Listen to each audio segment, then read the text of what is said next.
Bwana Yesu na asifiwe sana. Nikuulize swali, unataka kuja kuwa mtu mkubwa na mtu mwenye kuheshimika? Kama unataka vitu hivyo, basi Biblia Takatifu kwenye kitabu cha Zaburi ya 75 mstari wa 6 inatoa njia za namna ya kuwa mtu mkubwa na mwenye kuheshimika.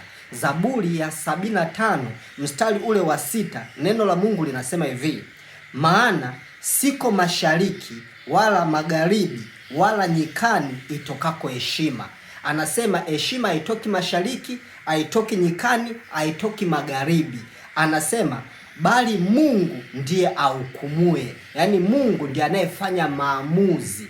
Anasema umzili huyu na kumuinua huyu. Maanake Mungu ndiye anayefanya maamuzi, nani ainuliwe na nani asiinuliwe. Hivyo basi, unataka kuwa mtu wa kuheshimika, unataka kuwa mtu mkubwa, unataka kuwa mtu ulioinuliwa, wewe wajibu wako ambatana na huyu anayefanya maamuzi ya nani amuinue na nani asimuinue.